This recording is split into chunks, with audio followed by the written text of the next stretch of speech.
You're worrying about worrying. That's why I say like Let's get to the sex part. Okay, so I want to talk about that. Yeah, I think it's the same thing because like once I start witnessing my desires, because before I was so into my desire, I became my desire. That became part of who I was. Okay. But once I started to like learn about like witnessing, about like meditation and stuff, I started to not that I don't have any more desire. I still have desire, but I look at my desire from the perspective, the void. I don't know if people understand this thing. Like the way I think of void is like nothingness. Yeah, but or like oneness. Yeah. It's the space between your thoughts. Between your thought and before thought arises. And if you access that space, that's what Akitoli talks about here. If you access that space, you are in the power of now.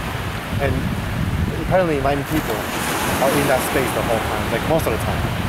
Even when, like I said, even when they have thoughts or the desire, it's not like being like they're only people with like having no desire. It's that they could witness their desire from that space. Once you witness your desires and you're warning from that space, it sort of just starts to dissolve. You can write it instead of let it write you. Yeah. You know what I'm saying? Yeah. Like before, when I have sex, when I get horny, when I have sex, I feel like it's writing me. I feel like there's this energy that's pulling me around trying to look for girls. I feel like I waste a lot of time doing that. But once I detach myself and detach my thoughts and witness my desire and my fantasies from that perspective, from the void, I'm controlling it. I can still go fuck girls, but like I'm in the driver's seat now. You know what I'm saying? Yeah. And that is part of the acceptance thing I'm talking about. Like you can't once you start witnessing, you're really starting to accept. And once you accept, it's like holding up a mirror to yourself.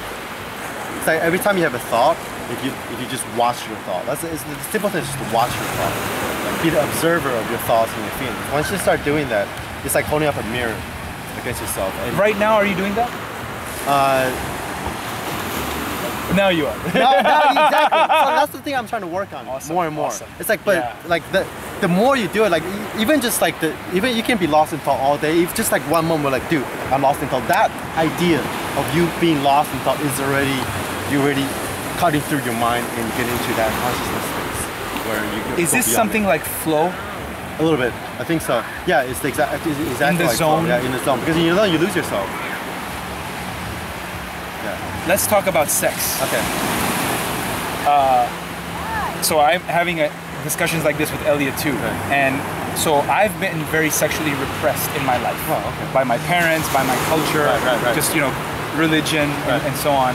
And recently, what I found is my gluteus maximus, which is that big butt muscle. It doesn't get activated when I squat or when I do extensions. So I saw an Elliot video, and it talked about how this happens with the hips. When you do the thrusting movement, that uses gluteus maximus. And he says that if you're sexually repressed, then your neuromuscular connections are fucked up because you have shame. Society is shaming you, so your brain is like blockage. It's blockage. So now the neurosomatic therapist gave me some exercises to do to activate my gluteus maximus. Now, the amount I'm lifting at strength camp, imagine how much more I can lift and how stronger I would be if I use the biggest muscle in my body. Right. Wow. So you're coming from like the opposite. But is that true? Kind of. I was thinking that. That's amazing because I'm always like, that's why I got into RSD because it was like just like that repression in life and kind of like being one-dimensional and just focusing on academics. And then it kind of became the other extreme, right? And now I'm trying to like balance this thing. But what would you recommend for me? Like how can I retrain my brain to welcome sexuality? They did an experiment on happiness.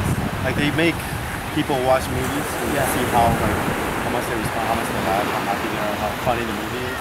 And the people that had a pencil in their mouth, they just bite a pencil, so they force them to smile.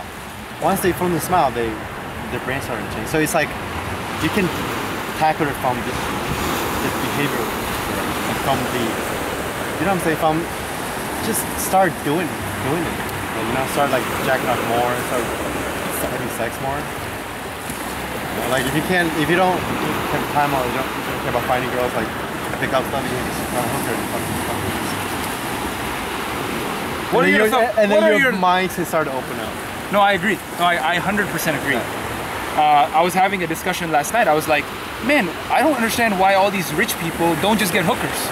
Why are they like doing this? And then he was telling me, because they're hunting and all this. No, that's like definitely cool. more rewarding. It's cool. It's cool. That's definitely more rewarding. You like, it's enriching. Yeah. It's like with our monkeys in the cages, what we used to do is give them a water bottle and put a bunch of chocolate in there, syrup, and put marshmallows and all this stuff. Right. So the monkey would have to turn around the bottle and wait for the thing to like slowly come down, and then he can pick one at a time. Yeah, because if you it's enriching. Yeah. Because if you for certain sure that you're gonna get something, you lose interest.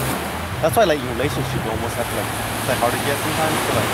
Because if the other person know that she or he has you like all the time, 100%, you're gonna go for it. That's just shit. That's just that's default of our minds. And then like the reason like I think that's also like evolutionary too, because like we have to, it's a reward in itself to find out what you can accomplish, to test yourself, because like without that our ancestors wouldn't take risks to go out to hunt, to take risks, put yourself in danger, because like the bigger risk that you take, the more reward that you have. Do you gamble? Are you a gambler? No. Because, and I know why. You're like RSG Tyler. So I asked him this once, why don't you gamble? Because you would come to Vegas all the time, why aren't you gambling? He says that picking up chickens is gambling. That's it. That's fucking it. Yeah. A lot of if you people pay for prostitutes, you know you're gonna get it, then it's not as rewarding. And it's something in our brain wants. We need to gamble. We need that. Because there's no animal to hunt. Uncertainty. But if you're too uncertain, that's also no. It's like if you're 100% sure that you're gonna get something, you lose interest. But you're for sure certain that you're not gonna get it, you lose interest. So you have to be like in the middle. You have a chance to get it tonight, maybe not. You go in with a sort of excitement, you get it, it's a lot of reward. And I want to tell the viewers, so in my channel I'm talking about testosterone all the time, a lot of sex stuff, that kind of thing, because have been exploring my sexuality in the last 2 years, being with RSD, coming here. I've been, doing well in the last couple of years and kind of like transform myself. I used to be a fat guy. I was 212, man. It was like some people talk about things that they already experienced, that they don't know a lot about, that they're been. You're talking about things that you're experimenting with yourself.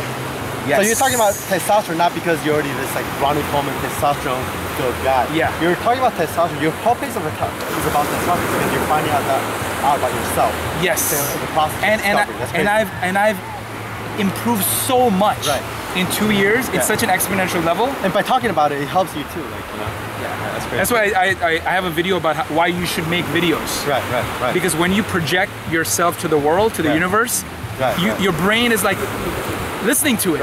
Also, it's coming out of your mouth. Because you're teaching people too. Like that's what's cool that I read somewhere. Like you lose like 90% of what you read and like 85% of what you hear, but you gain or like you maintain or like you still have like almost 100% of what you give out. Yeah. So that's, you know what I'm saying? Like when you teach somebody something, you're never gonna forget what you teach them. That's the best way to learn is to teach and to give out. That's the best way to have something to actually learn. To give it out. Yeah. That's cool, man. A lot of the guys they have questions about religion. Right. Because a lot of my guys are because I'm Muslim, brought up Muslim, and our culture is very like you shouldn't have sex before marriage. You should be what do they call it? Celibate. Shit like that, right? Now, because of the religious kind of shaming and their parents are very forceful on them. What would you tell them from a consciousness point of view, because you've studied so many different religions yourself and talked about them and experimented with them? What do you tell people who are in this kind of very tough thing? They're like, man, I can't have sex. Like, a lot of them are worried, man, is my testosterone gonna decrease because I'm not having sex? Even though I want to, my parents won't let me, they're like, lock me in. What do you tell, man? What advice do you give? I think it's just to start stripping away your ideologies. You don't have to tackle sex like directly. You don't have to be like, okay, my parents and my culture so brought me up so that I'm expressive, just go for sex, read about sex. I think the number one key is just to learn about the world. Once you expand your knowledge, your understanding of the world, once you start stripping away all the bullshit you're accumulating in your mind through your upbringing and all the ideologies, then you're gonna become free. Like sexuality is just like part of that freedom. You know what I'm But it's a big part, right? Yeah, I mean, it's a big part. But yeah. just sort of read about everything, because most people that are like repressed due to like religious upbringing is because they don't know what's outside of it. Once you start to understand what's outside of it, study other religion or like study atheism. You don't have to believe in anything you study, but just get your brain wet in all different kinds of studying. And then your dick wet too. And your dick wet too. Once you start stripping away all these filters that's being accumulated, all this dust that's accumulated. What I think that's meditation does. Like maybe the another answer is meditation. Because what meditation does is meditation is like an act of subtraction. Enlightenment is an act of subtraction, not a condition. Unlearning. Right, unlearning. So every time you start to meditate, you're just like cleaning your brain. There's so much dust accumulating throughout your life, and daily beliefs, people's opinions, all that crap. You clean that stuff off, and then your sexuality will take care of itself. Frank has a video where he's naked in Taiwan. Yeah. He's naked on the streets. He's in his motorcycle, and like there's like a cop with a whistle. Yeah. And it's amazing. That's the first video I saw of him. What a genius video. Now, were you always like that? Like, you have to become like? Yeah, that's interesting because like I'm always like that, but like the more I push myself to become what I know that I am, it's like I'm digging deeper into like my being. Like I understand who I am, and I just live it very comfortably, and then it's like a muscle that you build almost. Like the muscle is yourself. The muscle is your being. You practice being yourself, and then the more that you mold that, the more you become like that. So like yeah, I'm always like that, but like some people are like, oh, your videos are getting more crazy. Like, but like maybe I'm just finding. And what is now vision? What do you see? What do you see 10 years from now? 10 years from now. What will be Frank Yang? Being Frank Yang 10 years like, from now. From on a superficial level, I'd like to like maybe subscribe with like LA Boss. But like, boom! that's a cool goal. Nice right? goal. It's very simple. Because I used to have very simple goals. Like I wanted to fuck 100 girls in a year. And you did. Yeah, and I wanted to like bench 30 pounds. And you did. And then just very simple goals, it's like a number. But then there's so much that goes into accomplishing a number. Because like my process and my work is sometimes it gets so complicated that it's good to have just a very simple goal. But like I just recently I stopped thinking about goals. I started to just be okay with like what I am right now in this moment. I feel like once you get into that mindset, like my goal is everything I thought right now. I feel like it's perfect right now. Just being here in this state. There's no goal. I don't care about goals. I still do in the back of my mind. I still have some goals, but that's still like attachment. Yeah. That's still attachment. Yeah. But then. Do you think everything we need is here inside?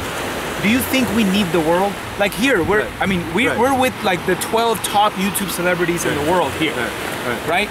And just like me, yesterday I was watching the interviews that Elliot was doing, and I was watching and I was just sitting on the floor and I was in awe. I was like, there's so much genius on this one couch, so much energy, so much enlightenment, and I was so fortunate to watch that. And I was thinking, can I get all that inside? No, I don't. I think the self, you and the world, is ultimately one. It's a relation. It's a process. Like consciousness and the world is a process. It's not like there's a world and here's me. Can I just have this and can I not have the world? It's impossible. I think we're embedded in the world.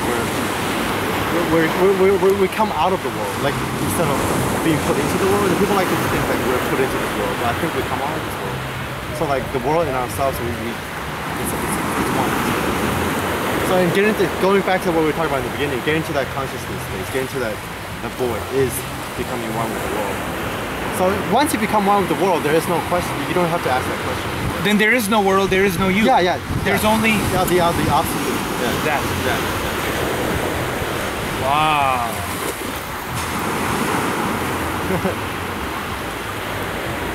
Oneness. That's what people are saying. I think, like I've been like having all these different goals in my life, and you do too. A lot of people do, but I think at the end, some people don't realize it, but at the end, what they all want is oneness. Because let me give you an example. we were talking about the brain, right? And immediately I started thinking about the feet, shoes. Because when I was in high school, the only thing I cared about was my shoes. I collected like Jordans and Nikes and stuff like that. I looked at people's feet a lot because I was a sneaker head. And then I started to get into bodybuilding, strength training, and I started to move my awareness upward. Actually, after the feet, I started to get sprinting. Okay. And so sprinting is more like in here, so and then slowly I started to expand, and I got into bodybuilding. So my whole body gets developed, and then I started to think about the nervous system. I was like, wait, if I want to continue to get stronger and to build my muscles, what's the secret? Okay, the nervous system, the nervous system, the muscles. And then I started getting into the brain, so like I'm moving upward. And after the brain, I started getting into the mind, the psychology. I started to move away from like just like reading about like the different parts of the brain. I started to just get into the different parts of the thing in the mind. And then now I'm in the phase where I'm studying more about this consciousness. Because you can literally talk about consciousness and perfect your state of consciousness without even knowing that you're in the brain. It's like Buddha's monks. A lot of the enlightened Buddhas, they don't even know they're in the brain. Like people in our ancestors don't even know they're in the brain. They're living fine. Our everyday experiences and our perception of the world has nothing to do. Of course, it comes from the brain, but the immediate subjective experience that I'm having right now, it tells you nothing about there's an organ inside your brain with like neurons inside. There's an amygdala, there's like a hippocampus. Nothing to do with it. So I'm moving to a place where I'm just like studying the consciousness and trying to meditate a lot. And the ultimate state of consciousness is being one and being in that void, having no judgment. Nothing. So I think everybody's goal is just to like one. So I got you. So it's interesting that I know, 50 years ago it was only psychology. We talked about that in the car, right? So 50 years ago there was no neuroscience because people didn't know what neurons were. I mean, they knew what neurons were, but it was hard to. There was still psychology. And then 100 years, since Socrates. Like 200 years since Buddha, there was already meditation. It was funny because people been meditating for hundreds of years. Like they're consciousness. They were studying consciousness. Buddhism is about studying your mind, your consciousness from the inside. Right. And then it's funny because like 200 years later, we started to find out about the brain. And it goes in full circle. But the way I think is 1,000 years from now, because we're gonna have so much technology and research, we're gonna get the answers in a scientific way. Like I'll give you a simple example, right? So in Wisconsin, there's a scientist who studies Buddhist monks. So Buddhist monks come in, he puts them in an MRI, and while they're in an MRI, they meditate, and he records their brain activity using the scanner, and he's found out that there's an area in the parietal cortex that is there to separate you from the world. You know, like right now, it's me, you, the fucking bees and the water. So man, it's beautiful actually. Right? Look at all the asses here. So, I don't see any. I saw some out there. It's true. Actually, it's a bunch of old people. So, you see this, and that part of the brain shuts off during the Buddhist meditation, and they feel one. Or like when you put electrodes into to induce like certain kind of epilepsy, and then you have like religious experience. Yes, we talked about that too. But the thing is like, we're constantly talking about the last frontier of science. We're getting there. Brain science, neuroscience is the science right now. Before it was biology, then physics, now it's neuroscience. Neuroscience has the most research right now. It's growing exponentially. Neuroscience. But then I still feel like there's still a gap that can never be bridged. The subjective experience versus the brain.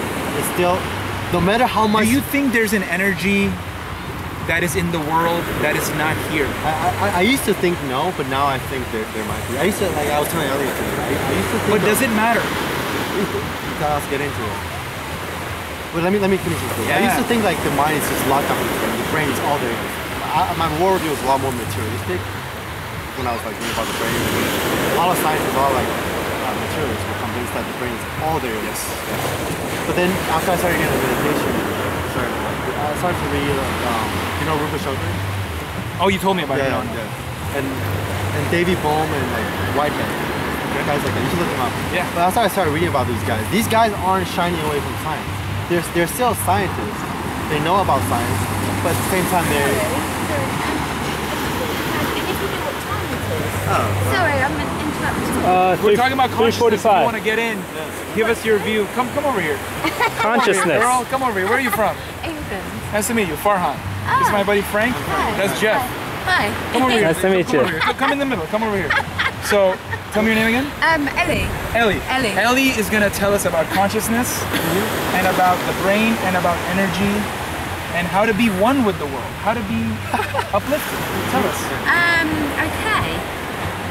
Oh, I'm not sure about this. Whatever. You're putting her on the Hey, spot. You know what?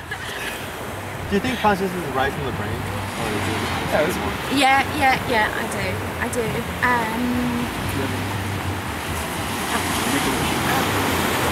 Done it. Go on, sorry. She wishes Go. not to be in this conversation. Yeah, actually, I kind of just want to know the time. Fine. I would like to be Disappoint in your, us. no, One I would question. like to be in your film, but I'm especially going to dinner with my mum and dad early. Yeah, so. Go ahead. Great to see you. Oh, and you. Have a great time. Yeah. Good seeing you. It's 3:45. Oh, 3:45. 3:45. She forgot about the time. It's true, right? And then he's like, bye-bye. There is no time, right? No time. No When you send it- time. when- It's only what you You're on vacation. That's what Especially we're no talking time. Yeah. That's what we're talking about. Yeah. We're talking about being reaching the ultimate state of consciousness where time stops. Yeah. We're gonna ban watches and clocks. And then you came to Yeah. ask about time and then Yeah. you forgot about it, so there is no time. That's right. Are you here all week? The time is now. Yeah, that's it. Time is fine. Now it is all there is. Okay, so anyway, I still feel like, yeah, there's a lot of... Did you like that ass? No, I didn't think so. There's no ass. There's no. You want to see my kind of ass?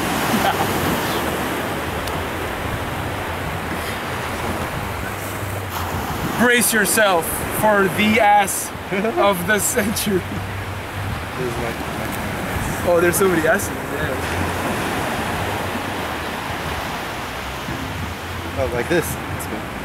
Oh, I've Did seen you that get ass. this? That is an ass. How about this? This is an ass too. This one. Right? That's it. Oh, That's that. yeah, on the Asian girl. That's impressive. That's my That's- next girlfriend. Nice. Yeah. I'm jealous. Once Well, again. I'm gonna bring her to shrinking next year. Sick. Yeah. Sick. Bring her, dude. Anyway, She'll so, work out with us. Yeah, she likes to work out. Some gluteus maximus. She can teach. Oh, I'm trying to get her to be like more in shape, like super in shape before she will be. Dude, you're gonna train her. Yeah. And in mental super in That's shape. Time. That's pretty good. That's, I mean, the better. shape is It's better. Look at the hourglass. Anyway, so a lot of materials like Daniel the Ned. Yeah, I heard him live at my university. He's so locked Yeah, up. Daniel, awesome. He's an awesome guy, but he's awesome only in the context of Yes. a materialist. He doesn't believe in all this. Yeah. But like, I started getting into other like thinkers who are more open to the possibility that the brain might just be a receiver, that there might be. Who is to say that there aren't things that we can detect? We don't know. Like, we don't know shit. Yeah. The only thing we know is that, but like you say, it doesn't really matter. Because you don't know, you don't need to know any of this shit to be enlightened, to be an expert of your mind. You can like Daniel Dennett knows everything about the brain, but he's not enlightened at all. There's a lot of really smart, intelligent scientists like Richard Dawkins who can tell you everything about the brain, but they're not even close to the state of consciousness. You think that- they're not opening the window, the door?